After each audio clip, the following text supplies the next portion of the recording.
안녕하세요. 오늘은 조선시대를 앞서간 서양화가 나혜석에 대해 알아볼까 합니다. 나혜석은 배우 나문희의 고모할머니로 조선시대 서양 문물을 먼저 접한 사람으로서 그녀의 이야기는 매우 흥미롭습니다. 그녀는 일제강점기와 대한민국의 화가이자 작가, 시인, 조각가, 여성운동가 등 다양한 능력을 보여주며 신여성 지식인으로 평가를 받았습니다.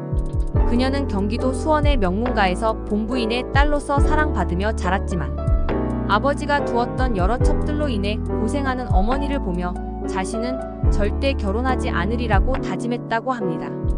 이후 일본 유학을 거치며 학문과 식견을 넓혀가던 나혜석은 남성 중심의 사회구조를 향한 비판을 담은 글들을 여러 잡지에 투고하기 시작했고, 이게 워낙 파격적이다 보니 본국에서 비판을 많이 받게 됩니다.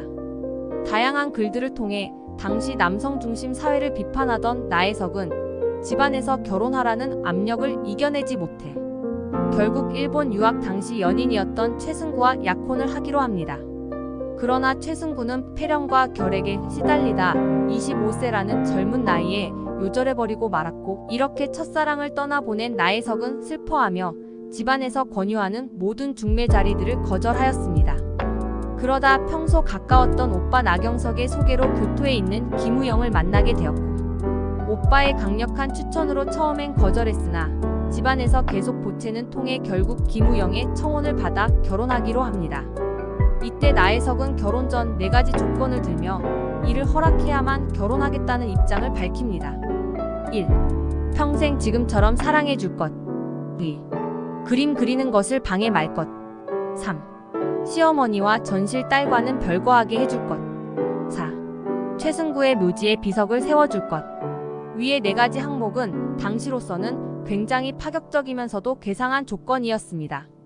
첫 번째 조항은 겉보기에는 당연한 말인 것 같지만 사실은 당시에는 첩을 두는 게 합법이었고, 재력가들은 첩을 두는 게 본인의 재력의 척도가 되기도 했던 시절이었는데, 자신과 결혼하면 첩을 두지 말고 자신만을 사랑해달라는 것으로 당시 시대상을 생각해보면 파격적이라고 할 수 있습니다. 두 번째 조항은 결혼한 여자가 집안일 외에 자신이 하고 싶은 일을 하는 경우가 드문 시절이었음을 감안하면 역시 파격적인 조항이라고 할 수 있습니다. 세 번째 조항은 시집을 가서 시댁 식구들과 함께 살며 시집살이를 하는 게 일반적이던 그 당시 결혼 생활과는 거리가 멀었기 때문입니다. 또한 첫사랑이던 최승구의 묘비를 세워달라는 것은 어떻게 보면 옆에 남자를 두고 과거의 남자에게 집착하듯 하여 약간 매기는 듯한 행위이기 때문입니다. 때문에 주변인들은 김우영에게 나혜석과의 결혼을 반대하였지만 이러한 조건들을 김우영은 모두 받아들이고 나혜석과 결혼식을 올리게 됩니다. 그 여자와 그 남자인 셈. 이 때문에 김우영은 주변으로부터 공처가 애처가라며 놀림을 받곤 했습니다. 이후 김우영과 나혜석은 꽤나 좋은 부부 관계를 이어가며 딸 하나와 아들 셋을 두었습니다. 결혼 때의 약속대로 나혜석은 큰 간섭 없이 자유로이 작품 활동을 이어나갔고, 뿐만 아니라 여성운동, 항일운동, 독립운동 등 다양한 사회적 활동들을 이어나가며 자신의 영향력을 넓혀갔습니다. 그녀의 전시회에는 첫날에만 5여여 명이 다녀갈 정도로 성공한 삶을 살았습니다. 그러다 남편 김우영이 일본 외무성이 주는 해외여행 대상자가 되어서 나혜석은 남편을 따라 부부 동반으로 세계 일주를 하게 되었고, 그렇게 둘은 스위스, 벨기에, 네덜란드, 독일 등 서양의 다양한 국가들을 관광하며 그녀의 사상과 작품 세계는 더욱 발전하게 됩니다. 1928년 해외여행을 하던 나혜석은 파리에서 외교관으로 있던 친일파 최린을 만나게 되는데, 그녀는 최린을 보곤 한눈에 반하여 가까운 관계를 가지게 되었고, 이러한 광경은 파리의 유학생들에게 나혜석이 최린의 작은 댁이다 라는 소문으로 퍼지게 되어 남편인 김우영의 귀에까지 들어가게 됩니다. 김우영은 이 소문의 진위를 밝히기 위해 나혜석의 뒤를 밟았고, 끝내 나혜석과 최린이 만나 연애를 하는 광경을 목격하고야 맙니다.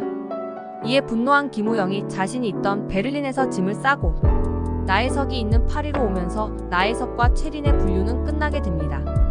귀국한 김우영은 나혜석의 바람에 복수라도 하듯 새로운 여성과 교제를 하기 시작했고, 나혜석에게 이혼을 요구하게 됩니다. 나혜석은 결혼 전의 약속들을 언급하며 이혼을 피해보고자 하였으나 김우영은 나혜석에게 간통죄로 고소를 하겠다며 응수했고 결국 둘은 10년간 이어오던 부부 관계에 막을 내리게 됩니다. 이혼 이후로 나혜석은 많은 것을 잃게 됩니다.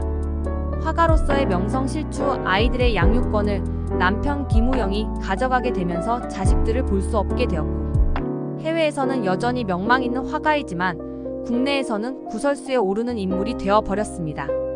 그녀의 이미지 또한 큰 타격을 입었는데 파격적인 주장과 크고 작은 외도들을 통해 말이 많던 그녀는 사건 이후 이혼 고백서를 통해 자신의 행동을 정당화하는 주장들을 펼치면서 남자들뿐 아니라 여자들에게조차 욕을 먹게 되고 매우 힘든 삶을 살게 됩니다.